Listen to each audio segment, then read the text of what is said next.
Hermanos queridos, feliz sábado. Estamos gozosos de estar aquí en la casa de Dios. Nos sentimos más que privilegiados y nos complace que usted, ¿verdad?, se haya acercado y haya querido estar aquí con nosotros para adorar a nuestro Dios. Que podamos en esta mañana gozarnos y alegrarnos, como dice la palabra, de las ricas bendiciones que Dios tiene para nosotros. Así que sean bienvenidos a aquellos que nos están acompañando, que vienen de otras iglesias, que nuestros amigos que quisieron darse cita aquí con nosotros. Queremos que Dios les siga bendiciendo y que podamos pasar un día muy agradable con el Señor.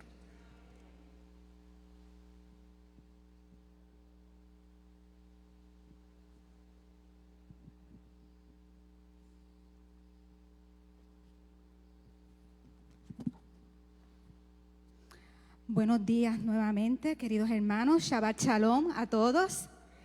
Llegó el momento de entregar nuestros diezmos y ofrendas y me gustaría dar un repasito rápidamente de lo que, ¿verdad?, lo que constituye, lo que significan los diezmos. Y estos son la 10ª parte de nuestro ingreso, nuestro salario neto, y lo entregamos, ¿verdad?, como parte como resultado de nuestra fidelidad a Dios. El diezmo es santo. Las ofrendas pues las entregamos voluntariamente y como resultado de nuestra gratitud a Dios por todas sus bendiciones, sus bondades, por todo lo que Él nos ha dado. Ambos, los diezmos y las ofrendas, se utilizan para esparcir el evangelio, ¿verdad?, en el mundo entero. Así que le voy a pedir a los diáconos y diaconisas que por favor estén en pie para tener la oración por los diezmos y las ofrendas.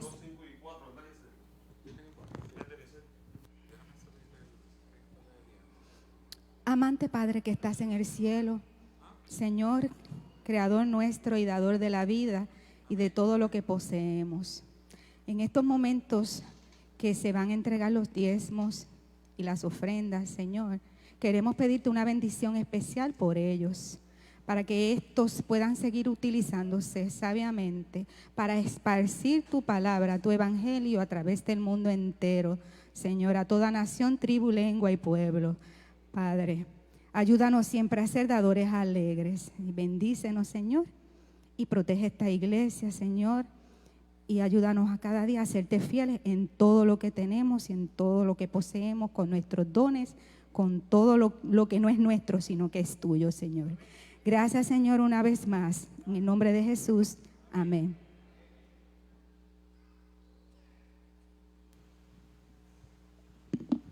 Mientras damos nuestros diezmos y ofrendas a nuestro Creador alegremente, cantaremos la alabanza.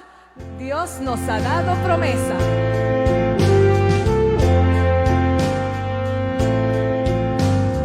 Dios nos ha dado promesa, lluvias de gracia enviaré, dones que os den fortaleza, gran bendición os daré.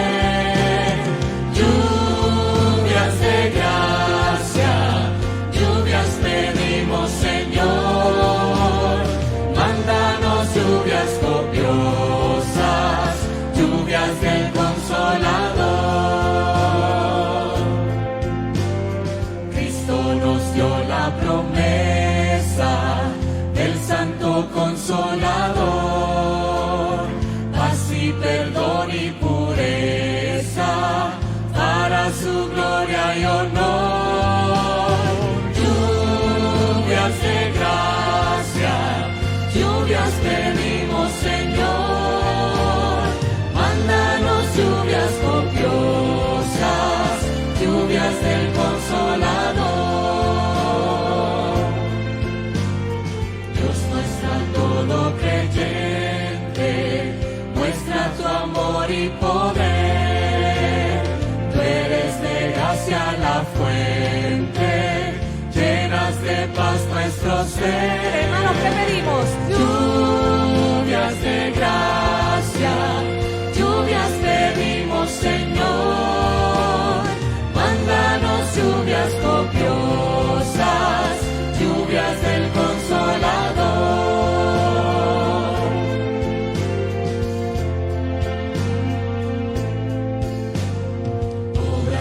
siervos piadosos, celo, virtud y valor, del tentador victoriosos, salgan contigo, Señor. Lluvias de gracia, lluvias pedimos, Señor. Mándanos lluvias copiosas, lluvias del Consolador.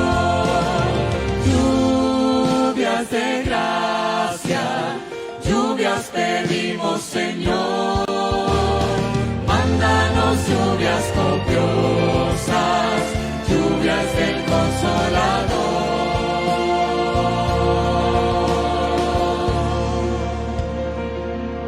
Alabamos y glorificamos tu nombre, oh Dios, en esta mañana. Y es por eso que tu pueblo, Señor, se pone de pie para continuar alabando tu nombre a través de la alabanza poderosa Majestad.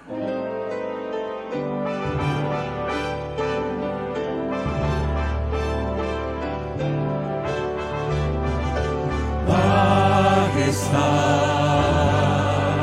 gloria a su majestad, dar a Cristo, gloria al Rey, honra y honor. Majestad y autoridad real sobre el Señor, nuestro gran Rey, Cristo Jesús. Exaltad, magnificad su santo nombre. Alabad, glorificad a Cristo el Rey. Majestad, gloria a su majestad, pues Él murió, resucitó y es el Rey.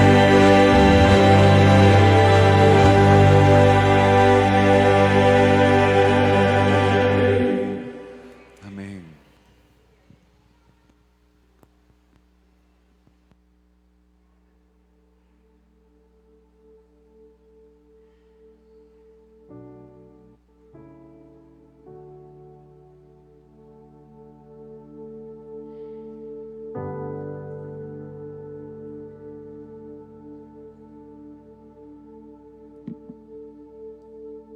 Buenos días y feliz sábado. La lectura de hoy se encuentra en Efesios 6:10 y dice así: por lo demás, hermanos míos, fortaleceos en el Señor y en el poder de su fuerza. Amén.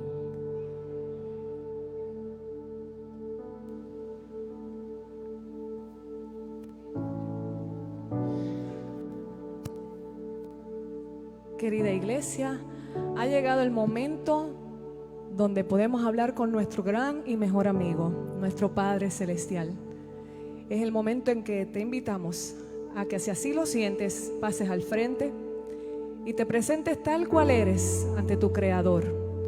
Llévale tus agradecimientos, llévale tu petición, llévale tu tristeza, llévale tu problema, llévale tus alegrías.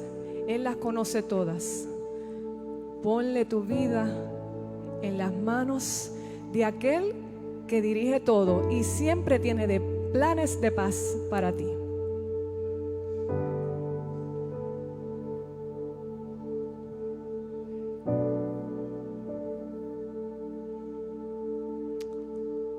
Oramos. Santo Dios y Padre bueno, alabamos y glorificamos tu nombre en esta preciosa mañana. Agradecido, Señor, por el don de la vida, por permitirnos estar una vez más en tu casa de oración. No hay mejor lugar que estar en tu casa, oh Dios, donde podemos llegar tal y como somos, Señor. Gracias porque tú nos conoces, porque tú nos amas y nos quieres redimir. Gracias por el deseo hermoso que tienes siempre de hacer de nosotros una nueva criatura. Padre, hemos llegado aquí con corazones agradecidos, pero también tenemos peticiones, tenemos pruebas y todas las ponemos en tus manos, Señor, sabiendo, Padre, que todo siempre se hará de acuerdo a tu divina y perfecta voluntad. Ponemos nuestras vidas en tus manos, Señor. Ponemos este culto en tus manos, Padre. Ahora te pedimos que aquietes nuestra mente, aquietes nuestro ser y prepares nuestras mentes para escuchar tu dulce y poderosa palabra. Bendice al pastor Recuenco. Dirígelo con gran poder como hasta ahora lo has hecho. Gracias porque durante toda esta semana el bálsamo de tu palabra ha bendecido nuestras vidas, Señor. Gracias, mi Dios, por moverte en este lugar.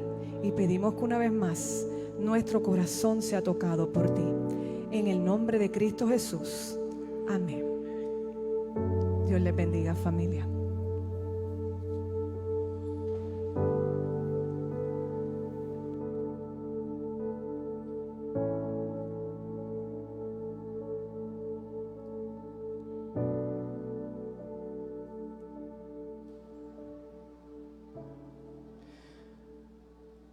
Bien, familia querida, en esta linda mañana continuamos con la programación de esta mañana. En estos momentos vamos a tener, ¿verdad?, otra de las partes más importantes del culto de adoración. Es el tema de la mañana. Como ustedes saben, hemos tenido una semana gloriosa donde el poder de Dios se ha manifestado y hemos estado aquí en la campaña Vuelve a Vivir toda la semana, y hoy en la tarde se continúa con la campaña, pero también con el pastor Daniel Recuenco, pero también él está esta mañana con nosotros, donde va a exponer la palabra y seremos bendecidos con el mensaje El conflicto. Así que vamos a estar atentos. Como ustedes saben, y aquellos que no saben, el pastor Daniel Recuenco es el evangelista de la Unión Puertorriqueña y él es un siervo de Dios. Así que lo dejamos en esta mañana, pastor. Que Dios te siga usando y adelante. Muchas gracias. Buen día a todos. Gracias, mi hermano. Feliz sábado. ¿Cómo están? Siempre alegres como iglesia, deseando y anhelando ver pronto a Jesús. Gracias por la música. No sé si estamos en vivo, estamos saliendo por las redes también. ¿Sí? ¿En qué cámara? En esta, ok. Así que un saludo cariñoso también a todos nuestros amigos que nos siguen por las redes sociales. Dios les bendiga ricamente. Esta mañana yo quiero hacer una pregunta. ¿Cuántos de los que están presentes o de los que están presentes hay algunos que tomaron su decisión de entregar su vida a Jesús hoy, próximamente, más adelante? Levanten su mano los que tomaron ya su decisión. Hay ahí una hermana, yo la recuerdo con mucho cariño. ¿Quién más? ¿Habrá alguien más? Ahí está, Kelly. Pero tú, Kelly, ya estás lista, ¿no? Ya está. Ya es parte del pueblo de Dios. Amén. Vamos a saludar a Kelly, que Dios te bendiga. Es su primer sábado como miembro de iglesia. Gloria a Dios, Kelly. Dios te bendiga. Entonces solo está mi hermana, no hay nadie más. El resto ya entregó su vida a Jesús, ya fue bautizado, ¿cierto? ¿Eso entiendo? ¿O hay alguien que todavía no ha tomado su decisión por Jesús? Ahí hay una persona, gloria a Dios por ti. Ok, ¿por qué te estoy preguntando eso? Porque quiero hablarles en esta mañana acerca de uno de los grandes dilemas que uno tiene cuando se enfrenta al concepto de la vida cristiana, de empezar a vivir en Cristo. Algunos consideran que después de que somos bautizados vienen más problemas. Yo no sé cuántos creen eso. Otros dicen, no, la verdad, después de que me bauticé todo ha sido maravilloso. La verdad que hay opiniones diversas. El tema es que el apóstol San Pablo nos dice que el conflicto o la batalla de un cristiano, de un ser humano, se produce tanto antes como después de entregar su vida a Jesús. Antes y después. Y para eso yo quiero que abras tu Biblia en el libro de Romanos, capítulo 7, versículo 14 al 24. Vamos a tomar aire y vamos a leer 10 versículos en esta mañana que nos van a ayudar a entender lo que vamos a hablar hoy. Romanos capítulo 7, verso 14 al 24 dice: porque sabemos que la ley es espiritual, la ley de Dios, mas yo soy carnal, vendido al pecado, porque lo que hago no lo entiendo, pues no hago lo que quiero, sino lo que aborrezco, eso hago. Y si lo que no quiero, esto hago, apruebo que la ley es buena. De manera que ya no soy yo quien hace aquello, sino el pecado que mora en mí. Y yo sé que en mí, esto es en mi carne, no mora el bien, porque el querer, el deseo de hacer el bien está en mí, pero no el practicarlo. Porque no hago el bien que quiero, sino el mal que no quiero, eso hago. Y si hago lo que no quiero, ya no lo hago yo. Esta es la ley, que el mal está en mí.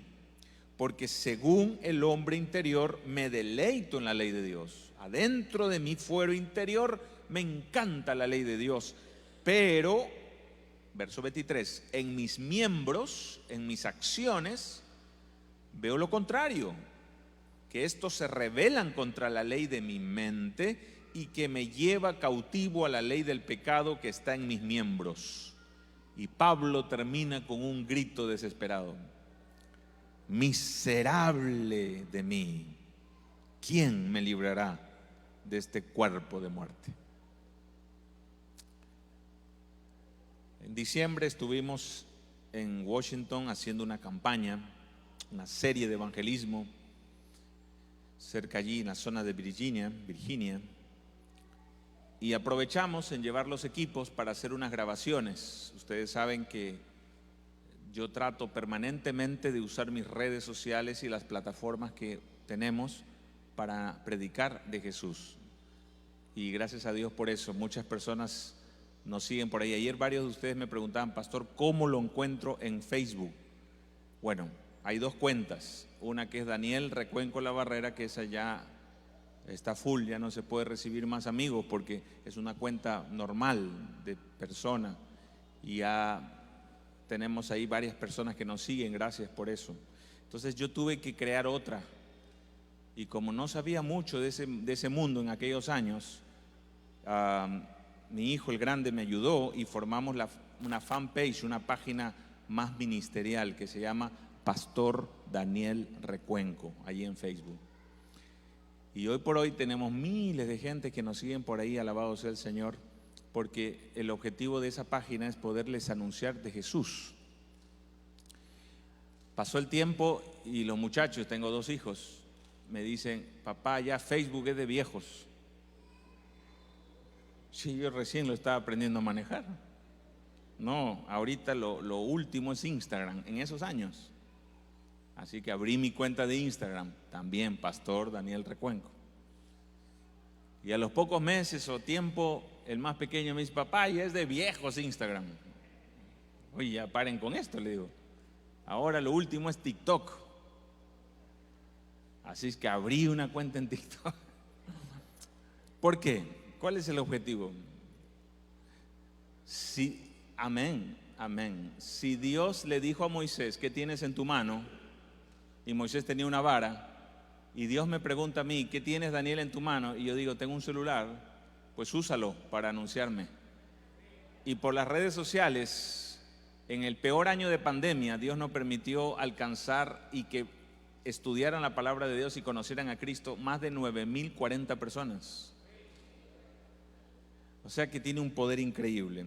Por lo tanto, ¿por qué les hablo esto? Porque cuando fuimos a Washington, grabamos una serie de temas que las voy a sacar, si Dios quiere, esta semana. Así que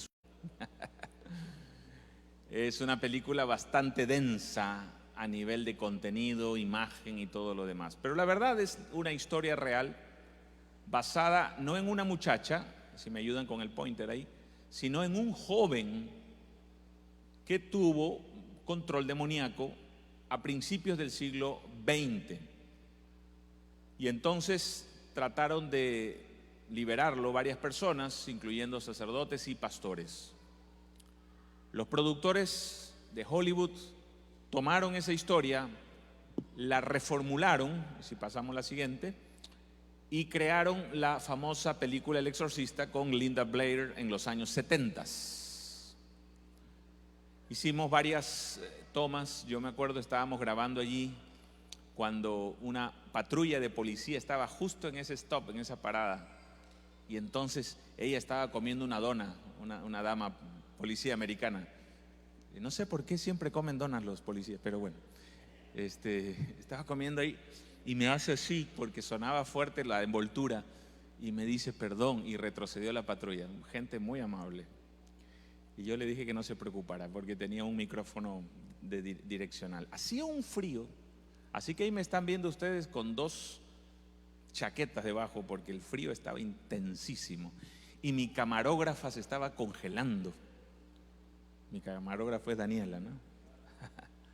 Yo grabé ahí una serie que la voy a subir en redes sociales y en YouTube, en el canal de YouTube. Y yo agradezco al Señor, a los hermanos de la división sudamericana, porque mi canal de YouTube todavía sigue en Feliz 7 Play, que es una página como Netflix adventista, donde allí se colocan series, temas, predicaciones, y ahí mi canal, por la gracia de Dios, sigue haciendo su obra, así que también lo pueden encontrar por ahí. Esta serie se va a llamar El Conflicto, así que yo les voy a adelantar algo, lo que grabamos ahí. Ahí ustedes pueden ver la casa al fondo, a la izquierda suya, donde fue grabada esta película. Y esa película lo que retrata, los que no la han visto, yo sé que acá ninguno la ha visto, retrata el control demoníaco sobre una muchacha. Pero cuando yo leo a Pablo en Romanos 7, me doy cuenta que esto parece un control demoníaco también. Porque si ustedes se dan cuenta, Pablo dice, yo quiero hacer algo, pero termino haciendo esto. Mi corazón va en esta dirección, pero mis manos dicen otra cosa. Y esto pareciera ser un control demoníaco. Y me pregunto, y esta es una pregunta muy clásica de mucha gente que no conoce a Dios o que conoce a Dios y todavía se la pregunta: ¿por qué hay gente que hace tantas cosas malas? ¿Será que también estuvieron bajo un cierto dominio de control demoníaco? Pablo, al decir miserable hombre de mí, la ley del pecado obra en mí, ¿estaba bajo control demoníaco?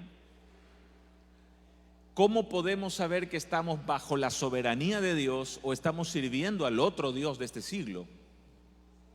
Entonces esa pregunta es compleja. Por eso titulé el mensaje de esta mañana El Conflicto, para que logres entender en qué mundo estás y en qué mundo espiritual te encuentras. Partamos por algo importante. En la mayoría de religiones, el judaísmo, el hinduismo, el brahmanismo, el budismo, el sintoísmo, en todas estas religiones del mundo existe la idea de lo bueno y lo malo. Existe en todas partes. Y normalmente estas ideas dicen que esto trasciende lo natural, por lo tanto el conflicto entre el bien y el mal está fuera de nuestros ojos. No lo vemos, pero lo sentimos. Más adelante algunos cristianos ya del área de la época del medioevo, pre-reforma protestante, empezaron a tratar de definir el tema del conflicto entre el bien y el mal, porque no es muy fácil definirlo. Y algunos consideraban que finalmente el conflicto entre el bien y el mal es la acumulación de obras buenas y obras malas, y que al final de los tiempos, cuando Jesús vuelva en el día del gran juicio final, Él pesará en balanza tus obras buenas y tus obras malas.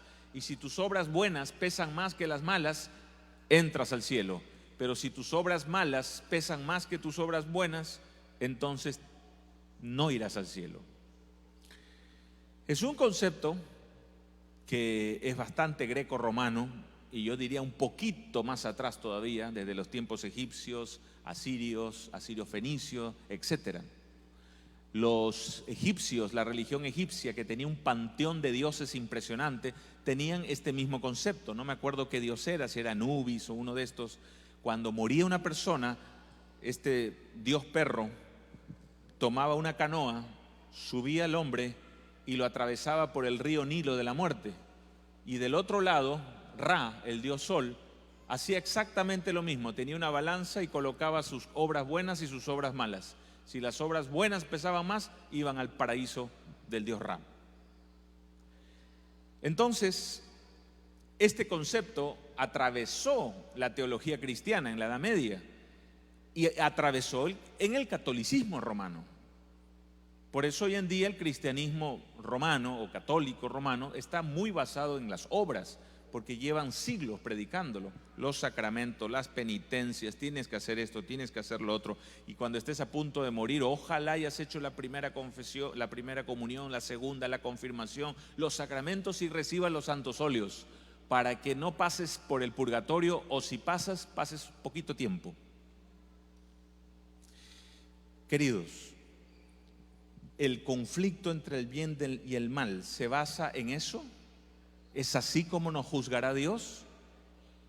Bueno, hablemos un poco de esto, de este conflicto, un poquito más. ¿Por qué nos cuesta tanto obedecer y mantenernos del lado de lo correcto? ¿Por qué? ¿Se han preguntado?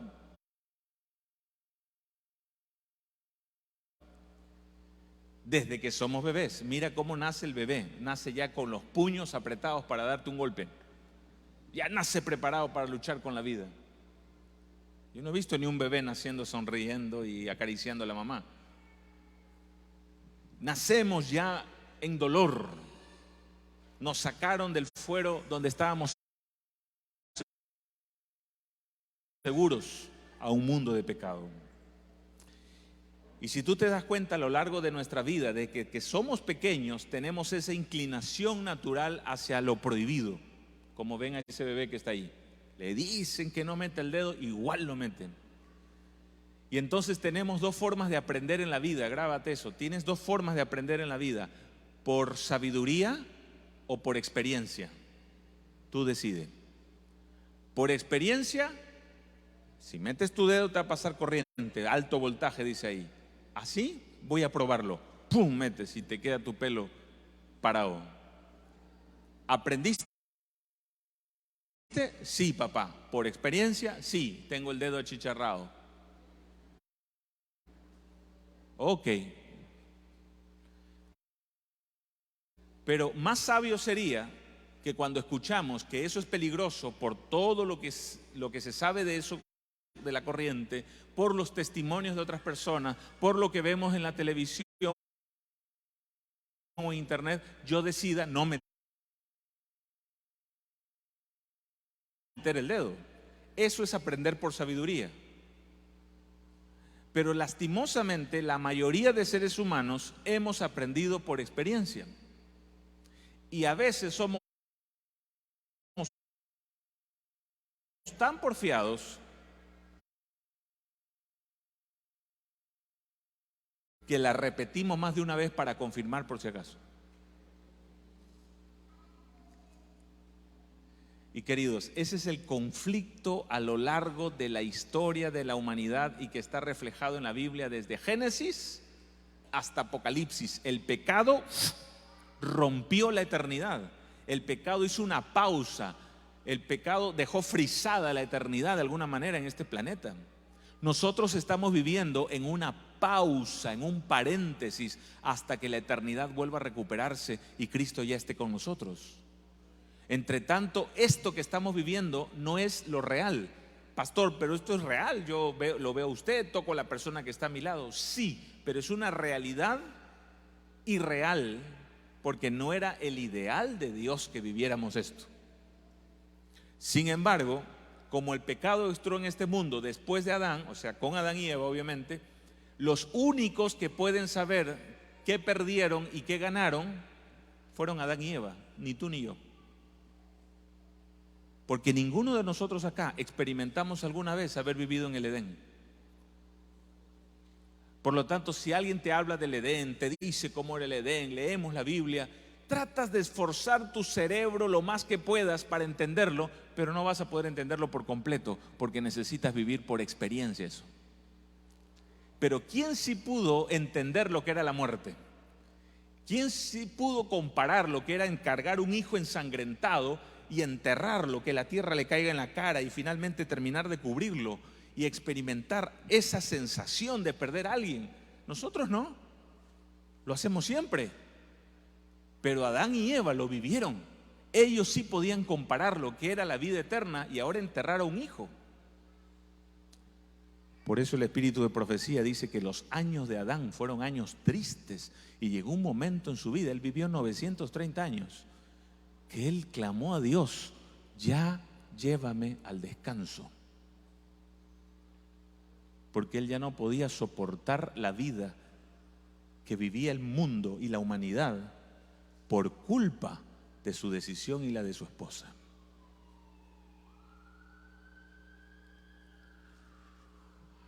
Así que, sin crear una teología especulativa, pienso yo personalmente que Adán murió triste y que Eva murieron tristes ambos. Lo que produjeron por su decisión fue terrible, pero voy a avanzar. Detrás de todo esto, ¿quién está?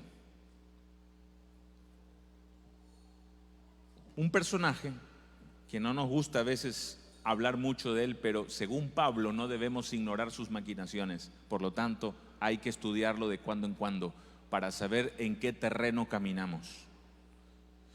Este personaje llamado Satanás, Lucifer, Diablo, etc., la manera de poder identificarlo es solo con la Biblia. La Biblia habla de él. Y yo hice un cuadrito para lograr entender esto, si quieres tomar una foto.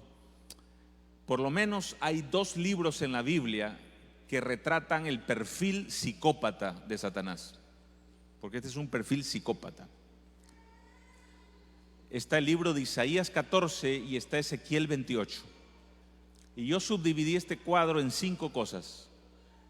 Ambos capítulos nos muestran dónde estuvo, de dónde viene, el lugar, su origen, cómo llegó a la vida, su actividad, su caída o pecado y cuáles fueron sus consecuencias.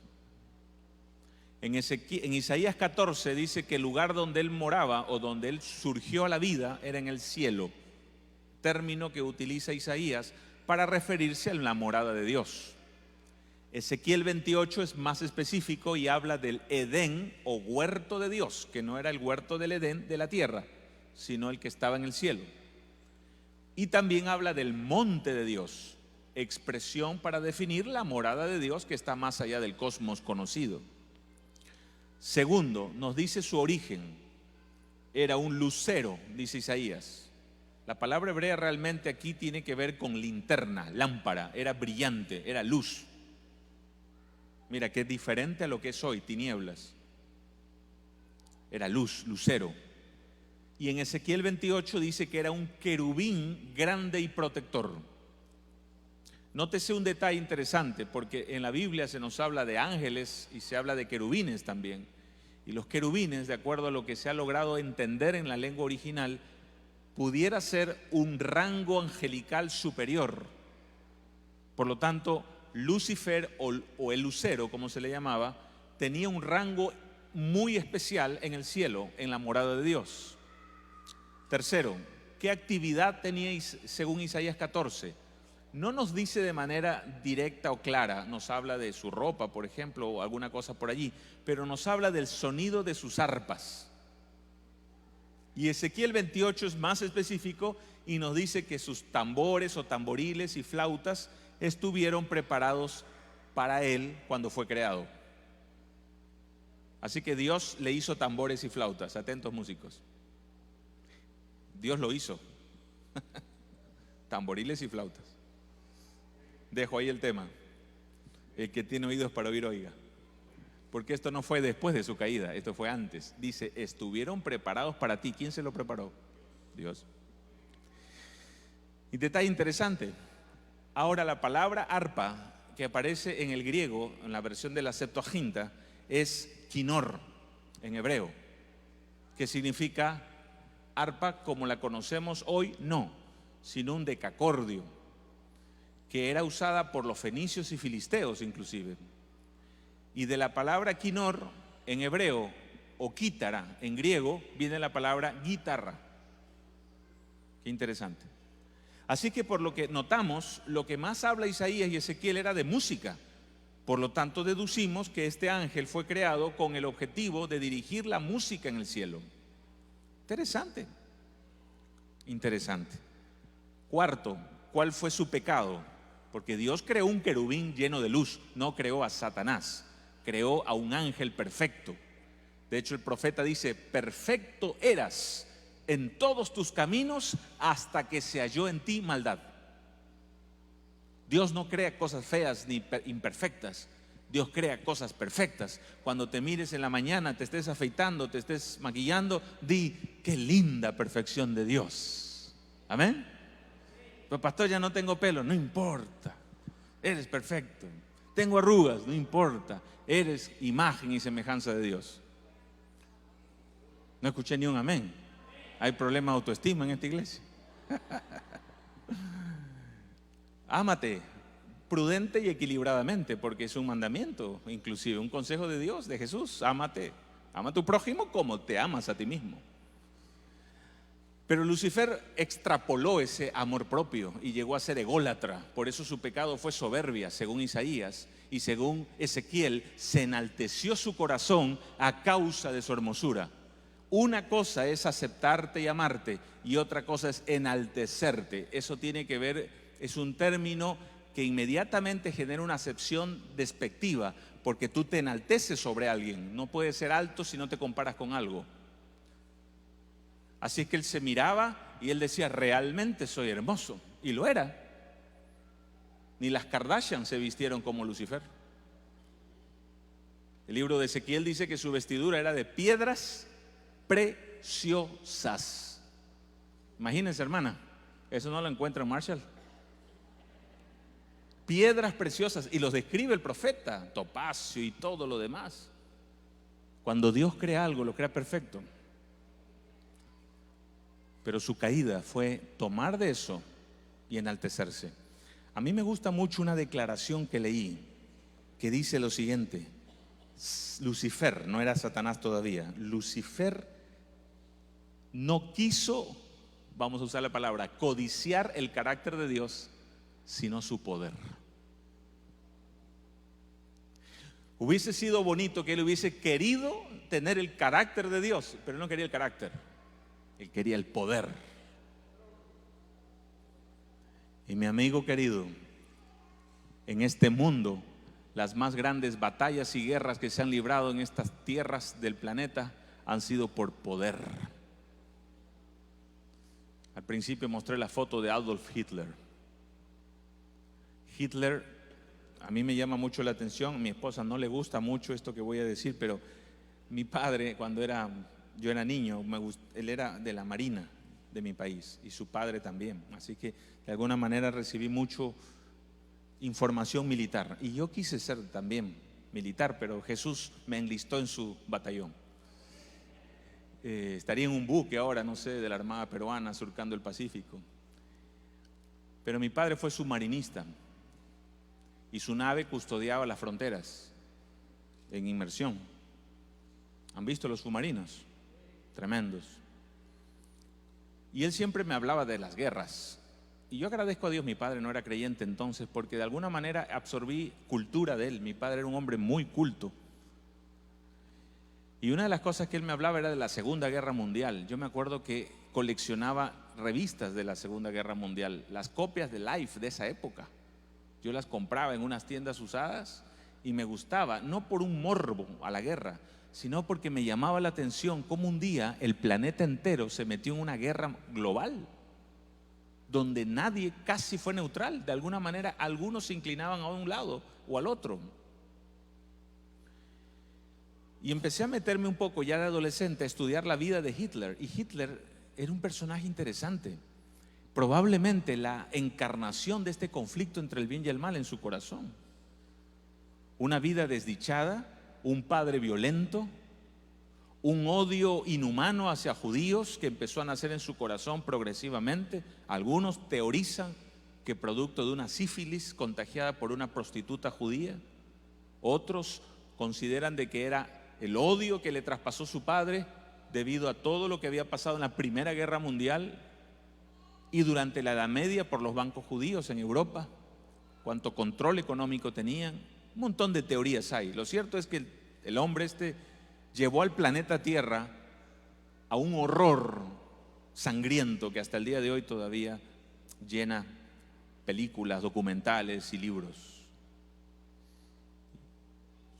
Me llamaba la atención y lo quiero conectar con la música porque Hitler era vegetariano,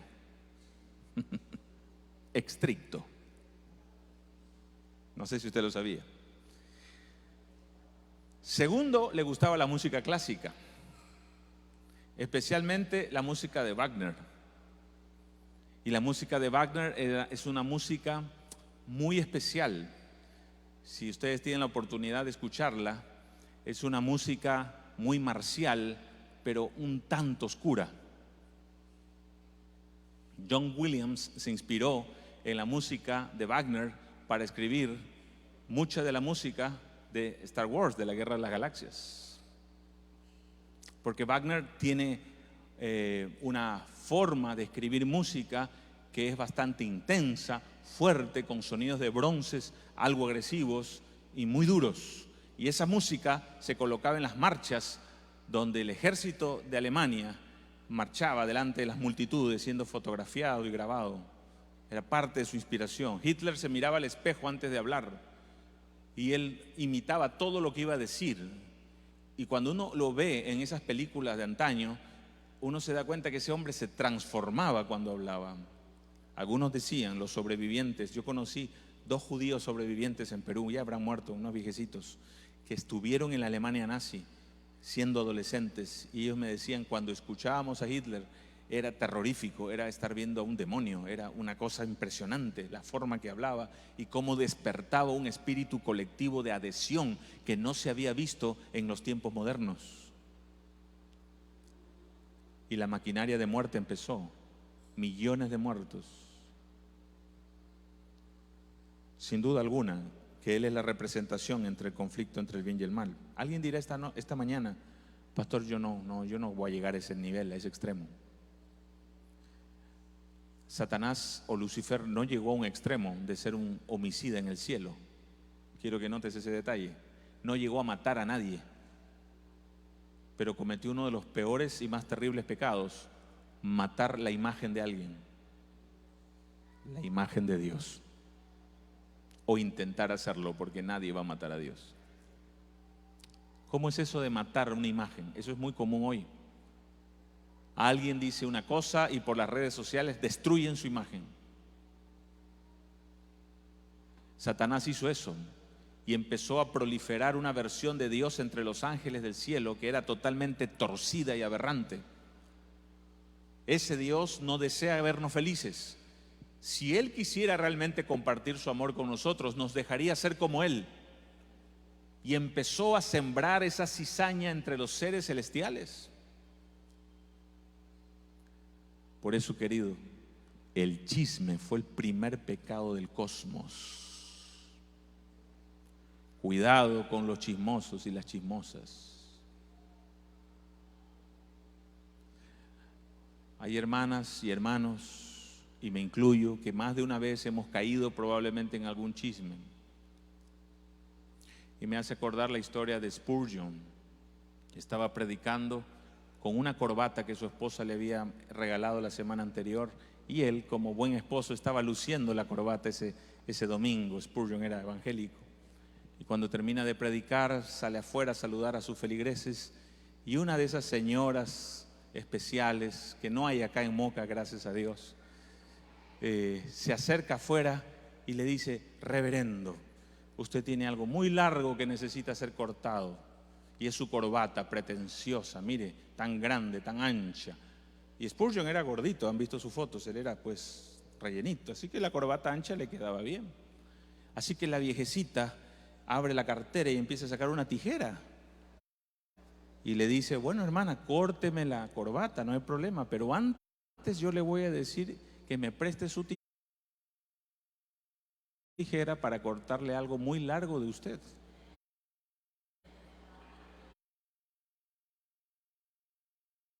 y es su lengua, ¿no?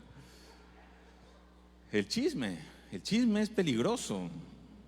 Y el diablo lo usó, y la consecuencia de eso, ¿cuál fue? La Biblia dice, Isaías 14, derribado hasta el Seol.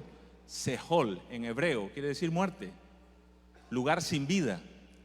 ¿Está muerto, pastor? No, es que todo el que se separa de Dios está muerto. ¿Cómo es eso? Se los voy a explicar. Cuando Jesús dice, yo soy el camino, la verdad y la vida, lo dije estas noches. Él dice, yo soy la vida. ¿Qué pasa cuando tú no tienes a Jesús? No tienes vida. Existes, que es diferente, pero no tienes vida plena y absoluta, a menos que recibas a Jesús. Cuanto más cerca estés de Jesús, más vida disfrutas. Cuanto más lejos estés de Jesús, más oscuridad y muerte tendrás. Por eso el que está en Cristo, nueva criatura es, tiene vida. El diablo se separó de Dios, Satanás fue expulsado, entró al Seol. Y Ezequiel 28 dice que fue arrojado por tierra, y añade Ezequiel 28 una declaración que muy pocos la leen. Dice el libro de Ezequiel 28, espanto serás, le dijo Dios, y para siempre dejarás de ser.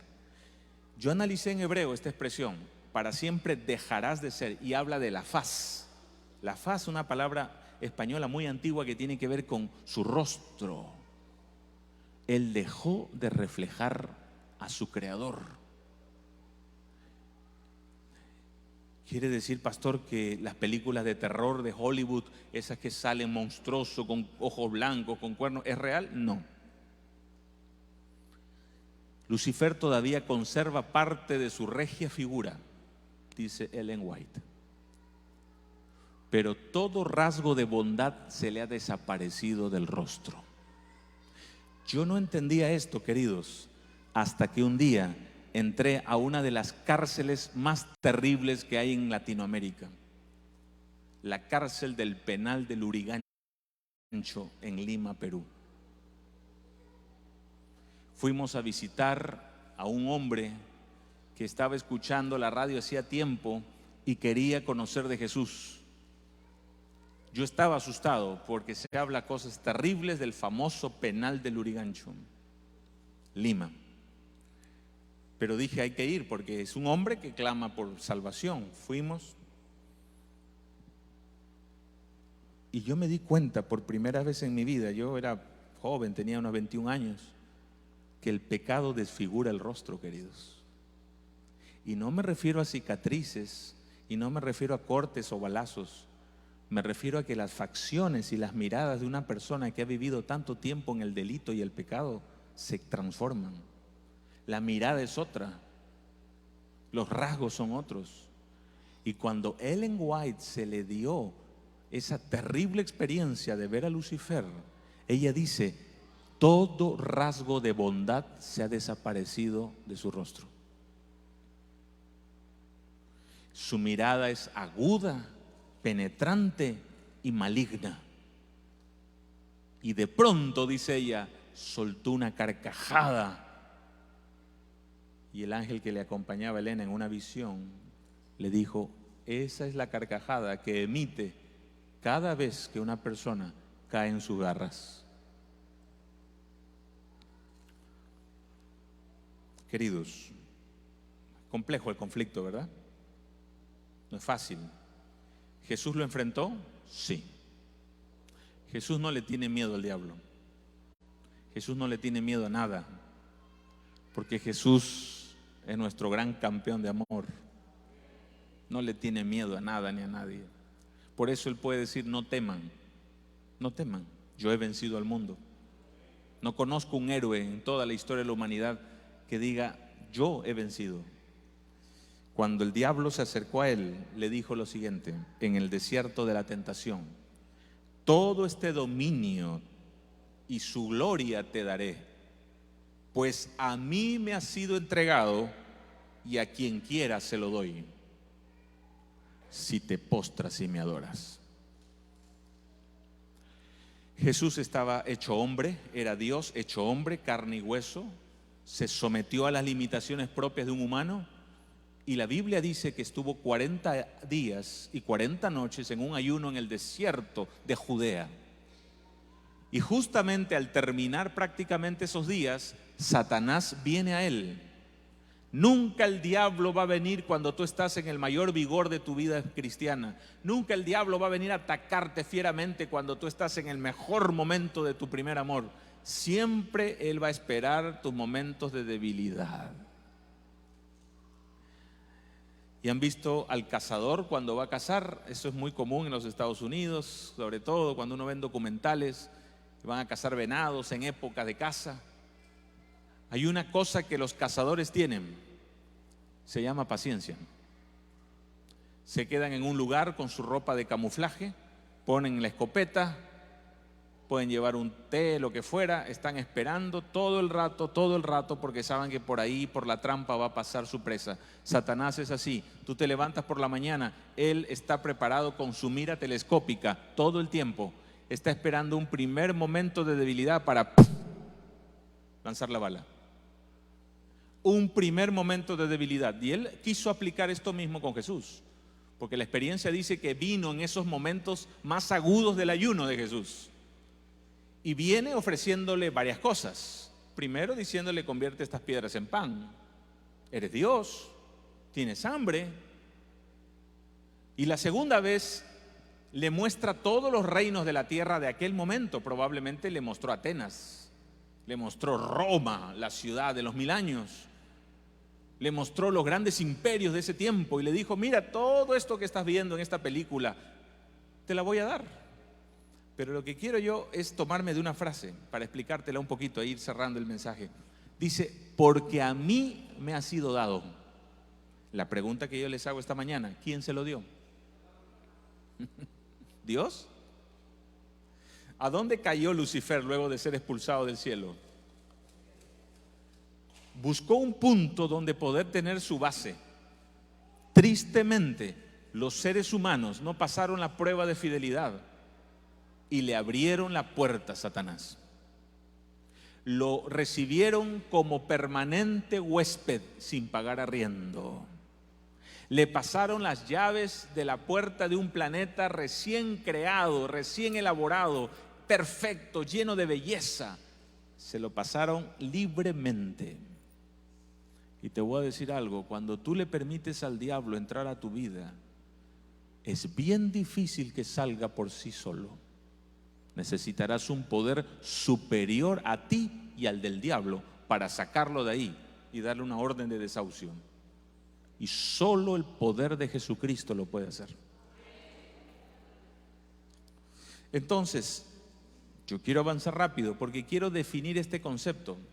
Quien se lo dio entonces este mundo, o lo traspasó, fue Adán y Eva.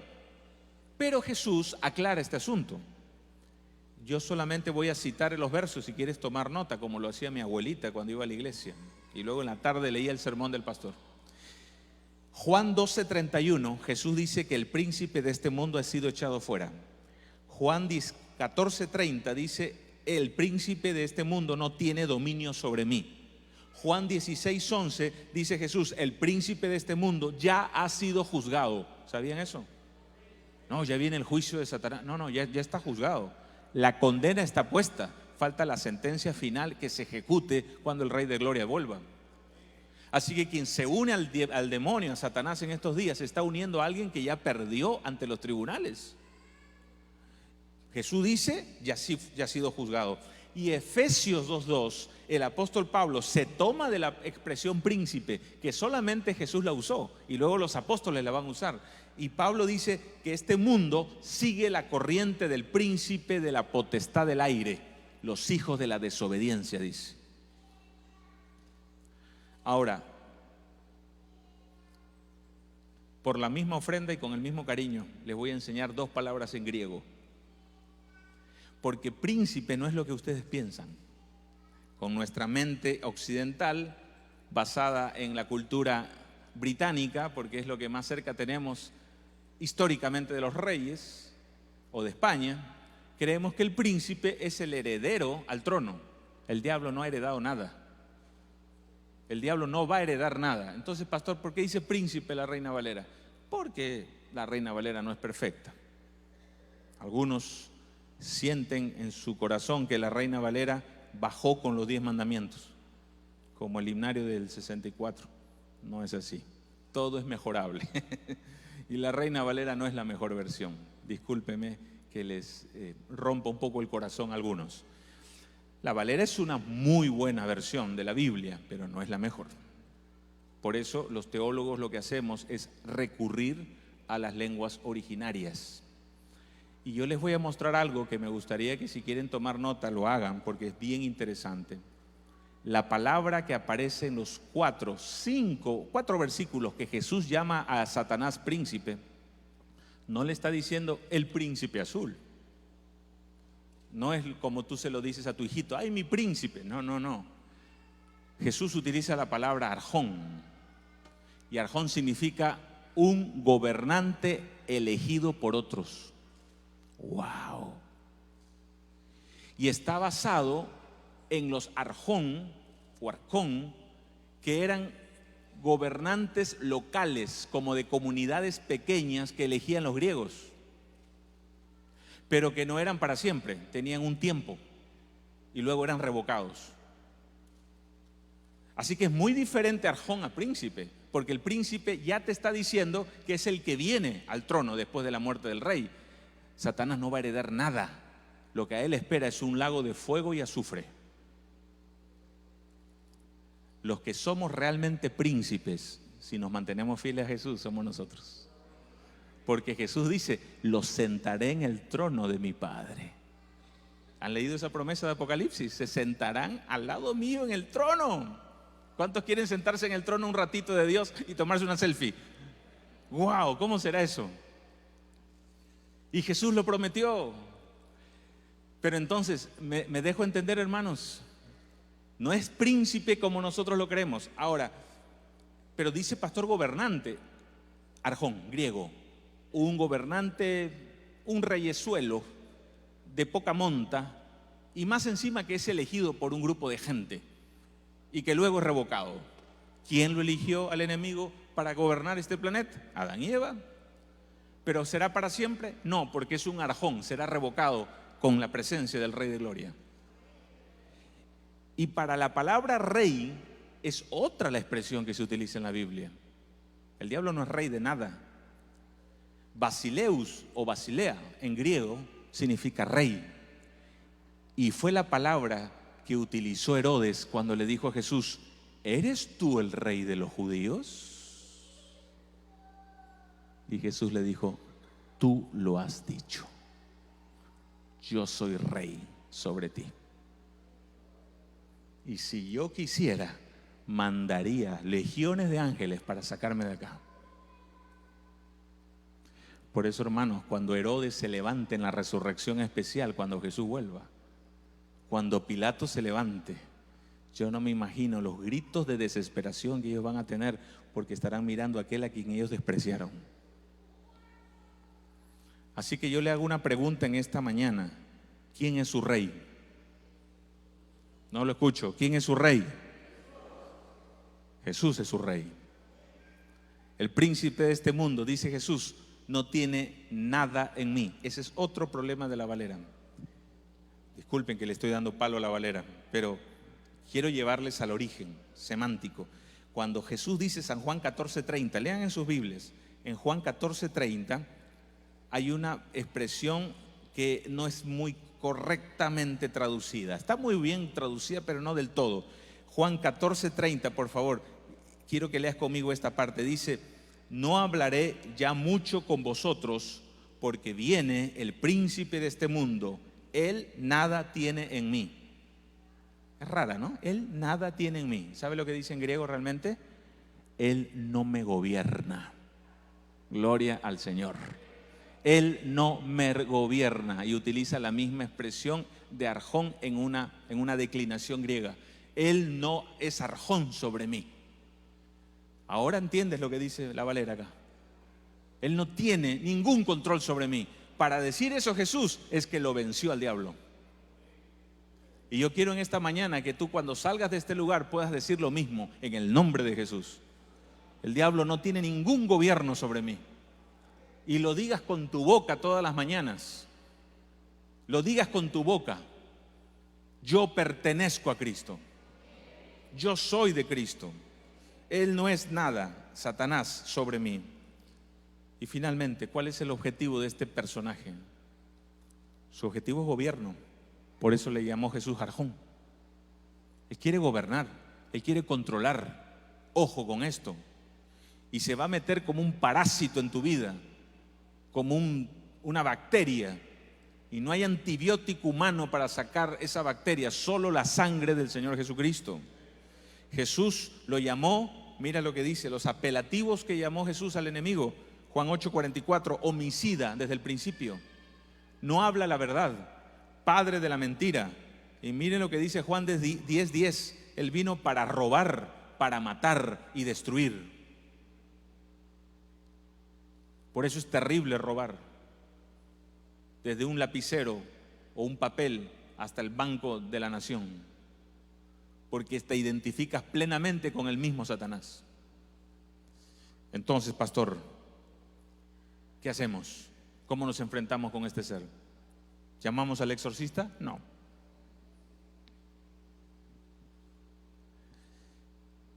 Tienen un minuto para contarles una historia. Se las cuento hoy en la mañana porque en la noche no van a poder dormir. Yo les dije en la semana que el Señor nos permitió vivir 7 conflictos contra el enemigo, directos. No cuando alguien dice, hoy tuve luchas contra el enemigo, pastor, porque había tráfico para llegar a la iglesia. No, eso no. ¿Qué pasa? Que se te metió por ahí alguien. Yo tuve conflictos directos con él. 2 de esos conflictos fueron en plenas campañas de evangelismo en Nuevo Tiempo, allá en Sudamérica. Estaba haciendo llamados y en uno de esas series de evangelismo televisados, una mujer fue tomada bajo control demoníaco, gritó, golpeó, empujó las sillas, la gente cayó y pasó por en medio maldiciéndome a mí y maldiciendo una cruz grande que se había levantado como parte de la escenografía de Nuevo Tiempo. Los camarógrafos no sabían qué hacer. Habían pastores, era un evento grande y la mujer gritaba y maldecía con un sonido horroroso.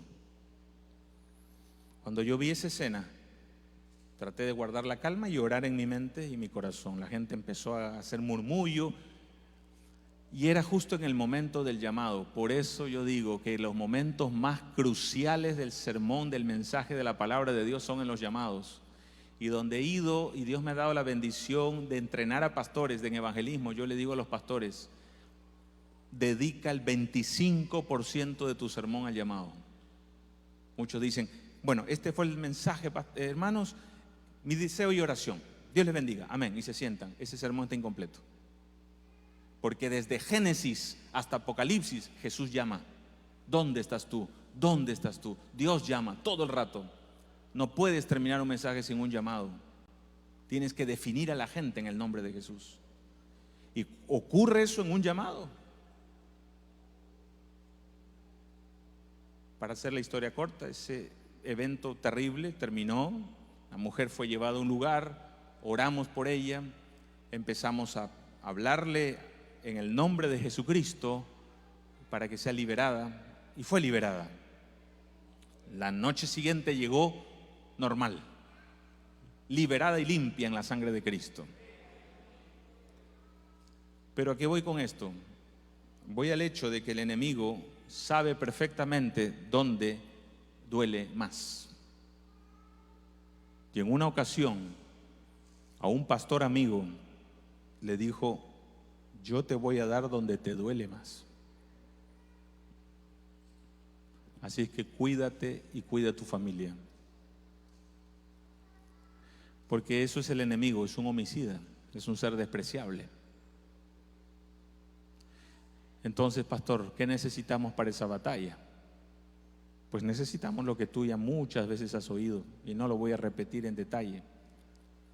Necesitas la armadura de Dios, no tu armadura. Tu armadura puede ser un montón de cosas. Hay gente que pone, no sé cómo le llaman acá, rudas, plantas en sus puertas, santitos, hacen limpias y tanta cosa más. Yo vengo de Sudamérica. En Brasil tenemos la macumba, el candomblé y todas esas prácticas oscuras. Yo sé que en Puerto Rico hay cuna de brujería también. Yo estuve predicando en un lugar que se llama el pueblo de los brujos, Guayama, así se llama, Guayama. Y allí una persona que creía en santería aceptó a Cristo como su Salvador personal y fue bautizada. Así que esa fue una victoria en Cristo Jesús. Yo recuerdo esa noche, había una lluvia terrible, no podíamos llegar, no había forma cómo llegar, la lluvia nos empujaba.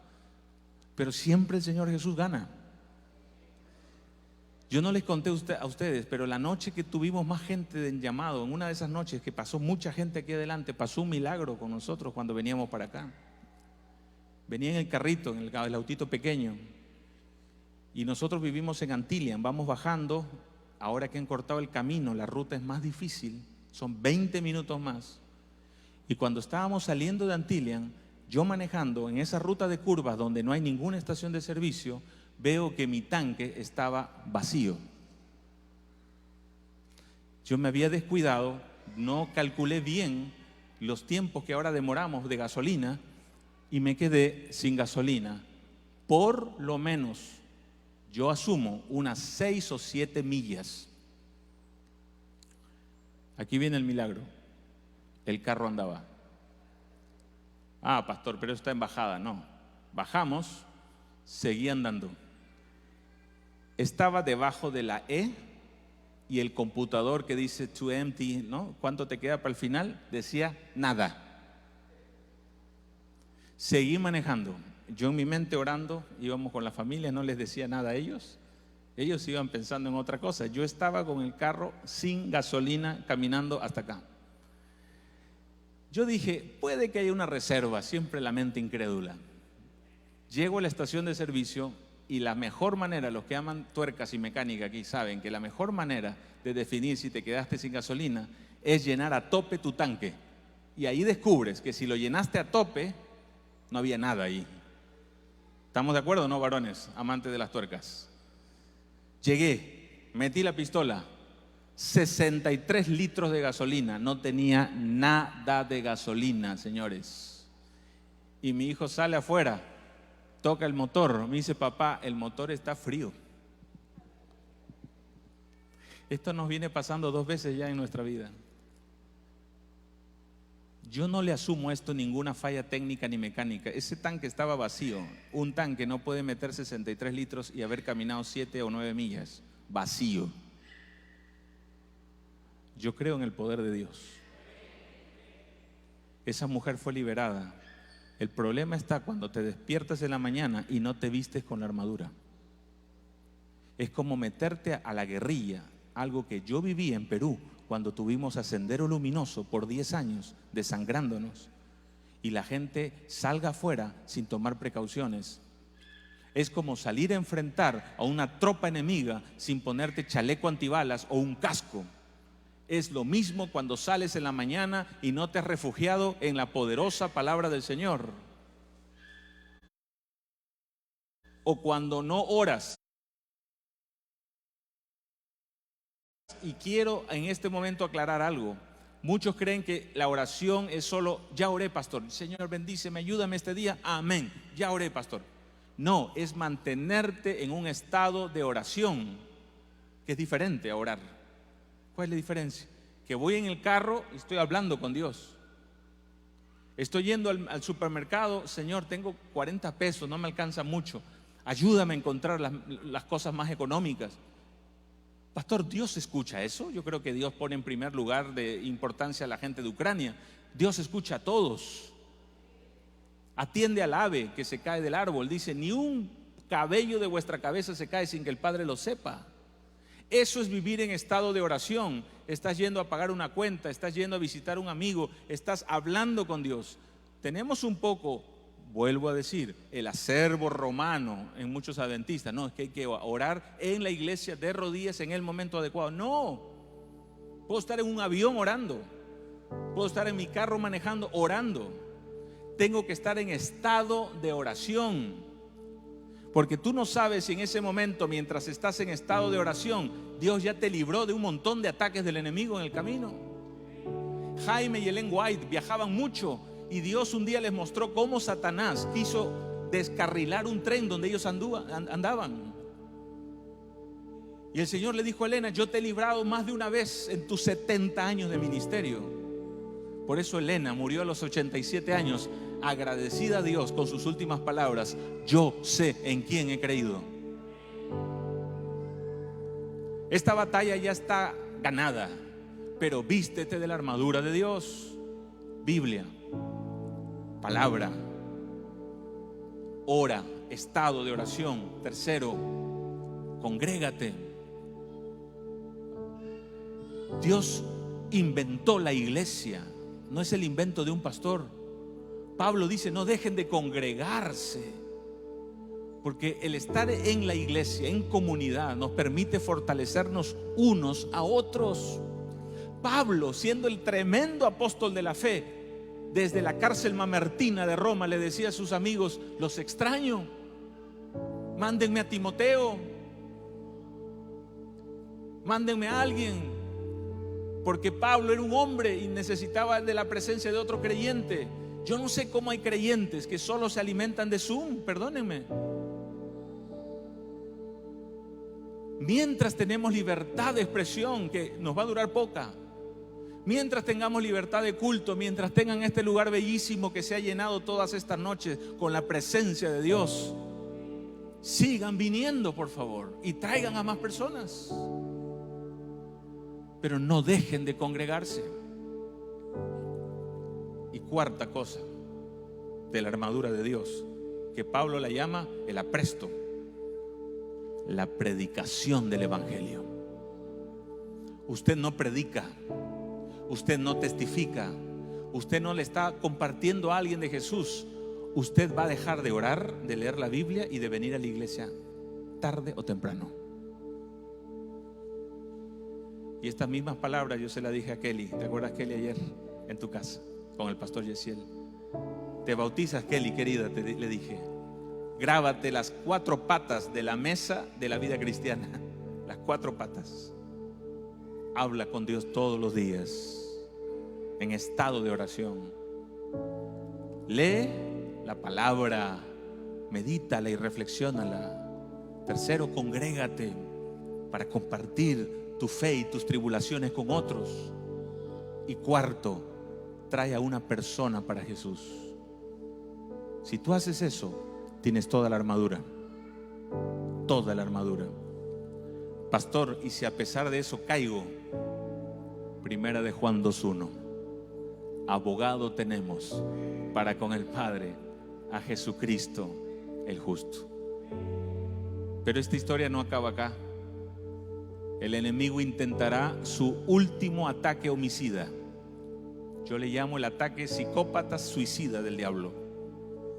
Cuando los hijos de Dios que ya se fueron con Cristo antes del milenio estén regresando después de los 1000 años en la Nueva Jerusalén, Satanás dice: armará sus tropas finales en un intento desesperado y estúpido por querer volver a tomar el trono de Dios que hace millones de años no lo logró. Y rodearon la ciudad santa de Dios. Será un momento crucial y descenderá fuego del cielo. Y Apocalipsis 17 dice: pelearán contra el Cordero y el Cordero los vencerá, porque Él es Señor de señores y Rey de reyes, y los que están con Él son llamados, elegidos y fieles. Tú has sido llamado para estar en la tropa del Cordero. Por eso, pastores, líderes, hermanos, hagan llamados, porque lo dice la Biblia. ¿Quiénes están del lado del Cordero? Los que han sido llamados. Alguien tuvo que haberlos llamado, y esos son los mensajeros de paz que estamos en esta tierra predicando. Tenemos que hacer un llamado, dice Pablo en Corintios: reconciliaos con Dios. Ese es el llamado que tenemos que hacerle al mundo. Pero pelearán contra el Cordero. Me encanta este verso. Y el Cordero los vencerá. Yo quiero estar del lado del Cordero. Pero para estar del lado del Cordero, el Cordero era sacrificado en los tiempos de Israel y su sangre servía para perdonar pecados. Y para vencer a Satanás, tú necesitas ser limpio, limpia en la sangre del Cordero. Y termino con este versículo, Apocalipsis 12:11 dice: y ellos le han vencido por medio de la sangre del Cordero y de la palabra del testimonio de ellos, y menospreciaron sus vidas, o mejor traducido, no se aferraron de sus vidas, la ofrendaron a Dios hasta la muerte. Querido, y ese es el paso que quizás te hace falta tomar: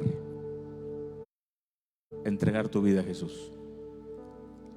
En estas aguas somos bañados en la sangre del Cordero.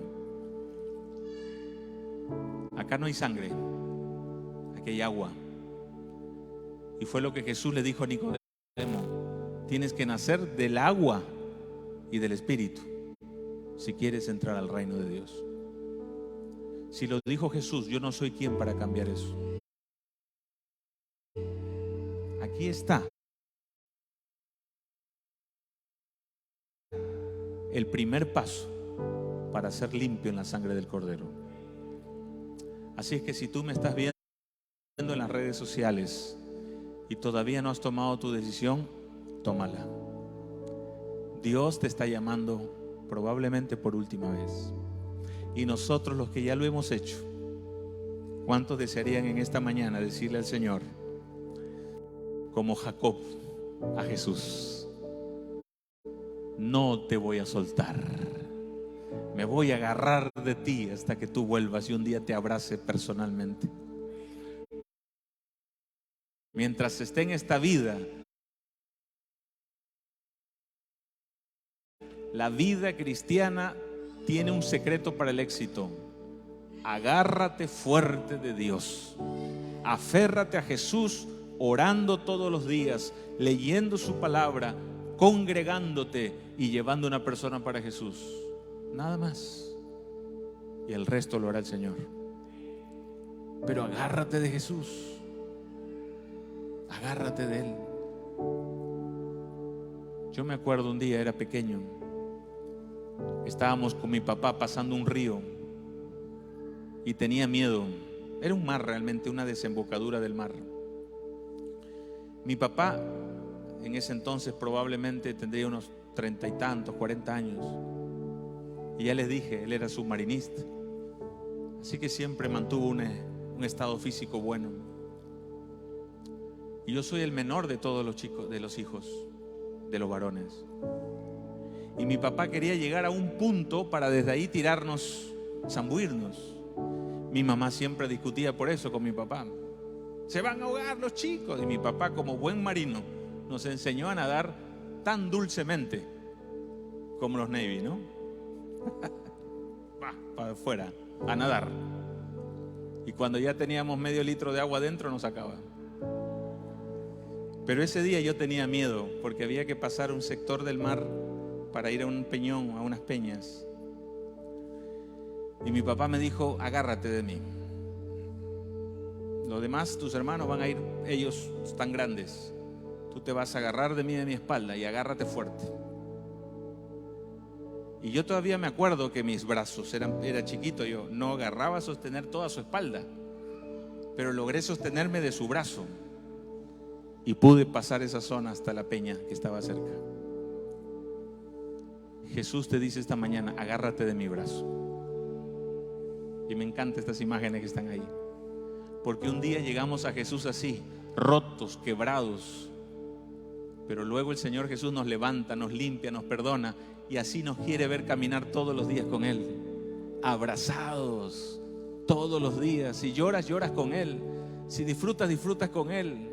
Si estás cocinando, hermana, mira, Jesús, estoy preparando a mi familia este rico mofongo vegetariano. Ay, cómo me gustaría, Jesús, que estuvieses aquí, y también te invitaría. Cuando hacemos de Jesús alguien presente en todas las cosas de la vida, tu vida cristiana va a empezar a recuperar tu primer amor. Eso es Jesús. Relación, no religión. Y esta mañana quiero hacer un llamado a los que desean renovar su relación con Jesús para enfrentar este conflicto. Ya caíste una vez, te cuesta tu carácter, pastor, tengo tantas luchas. Quizás el secreto, no secreto, de la experiencia cristiana que te prediqué hoy, como era tan simple, tan obvio, no lo estuviste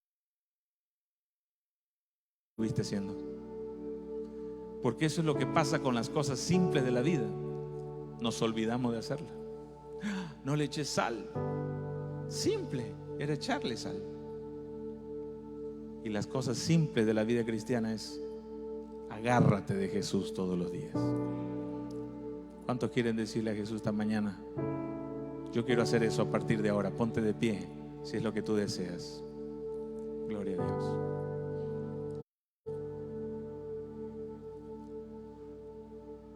Y no le tengas miedo al enemigo.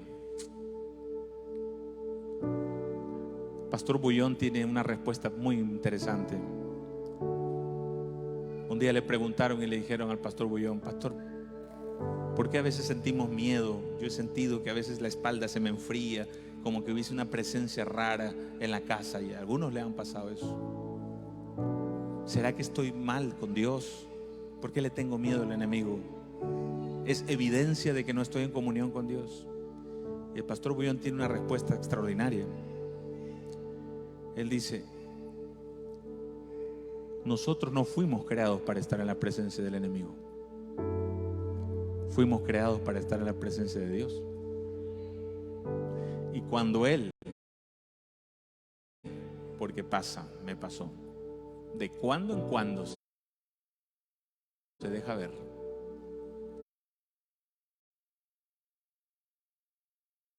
tu cuerpo reacciona, tu organismo reacciona, porque no fuiste creado para estar en la presencia de Dios, de Satanás, sino de Dios. Y cuando eso ocurre, ¿qué hago? Simplemente pronuncia las palabras de guerra de todo cristiano: que Jehová te reprenda, que Jehová te reprenda, que Jehová de los ejércitos, el Dios de las huestes de Israel, te reprenda, porque yo estoy comprado por la sangre en Cristo. Yo soy de Cristo. Padre querido, los conflictos en esta vida van a continuar hasta que tú vuelvas. Pero gracias, porque en esta batalla espiritual no vamos solos. El general de las huestes invencibles del cielo va a nuestro lado. Tú nunca conociste ni conocerás una sola derrota, porque eres nuestro Rey de reyes y Señor de señores.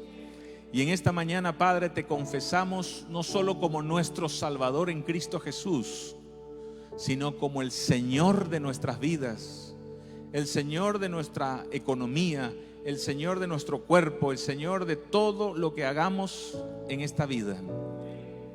Y si alguien esta mañana, Padre, está luchando contra un hábito, un vicio, un área de su carácter donde siente que el enemigo golpea fuerte, te pedimos, Señor, en la sangre de Cristo, que rompas esas cadenas de una vez y para siempre.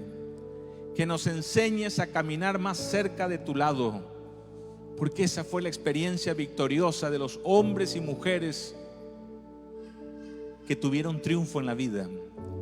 Caminaron a tu lado. Fue la experiencia de Enoc, fue la experiencia de Moisés, fue la experiencia de Josué, que ante la terrible apostasía que ya se alumbraba en Israel, él llegó a decir: sirvan a quien quiera servir, pero yo y mi casa seguiremos sirviendo a Jehová. Padre, hay aquí personas que todavía no se han bautizado. Quizás muchos de ellos ya pasaron al llamado. Permite que lo hagan pronto. y te pertenezcan por completo. Y puedan decir, y todos podamos decir como Jesús dijo: el enemigo no me domina, no tiene nada sobre mí. Límpianos en la sangre del Cordero, llévanos de victoria en victoria hasta la victoria final. En el nombre de Jesús, amén. Que el Señor les bendiga.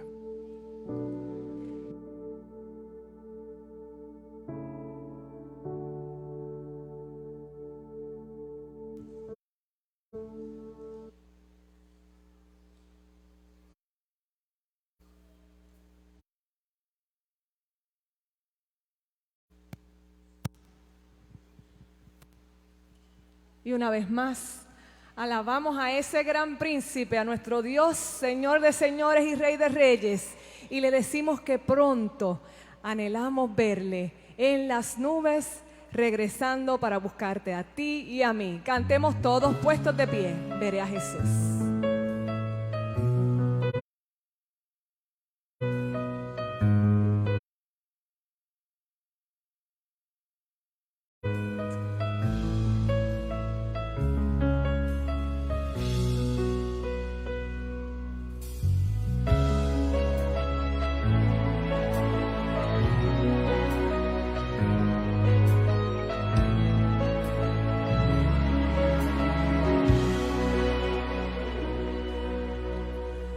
Aguardo el día en que veré una pequeña luz brillar, y esa luz aumentará. Millares de ángeles serán. Yo creo sí que Él volverá, y que muy pronto yo iré a un nuevo cielo, un nuevo hogar. Por siempre estaré feliz, yo viviré, veré a Jesús.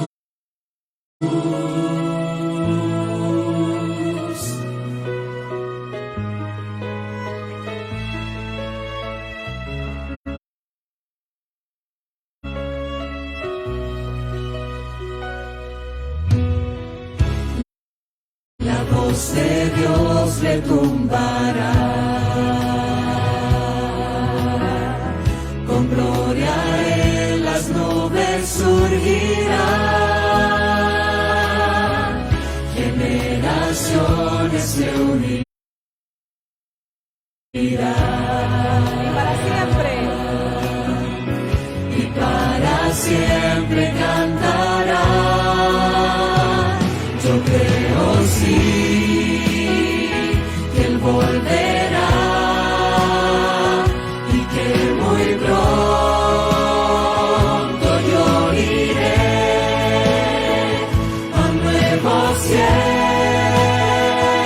un nuevo hogar.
verte, Señor. Gloria a tu nombre.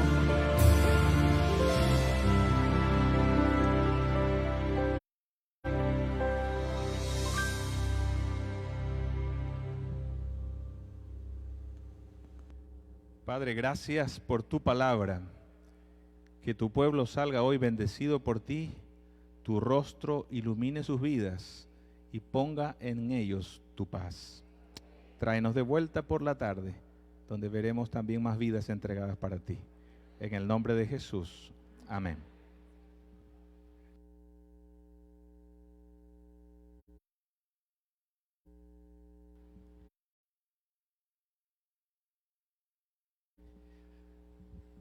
Bien, familia de Dios, quedamos despedidos en esta mañana, pero no se olviden que hoy tenemos compromiso, ¿verdad? Hoy nos vemos. ¿A qué hora?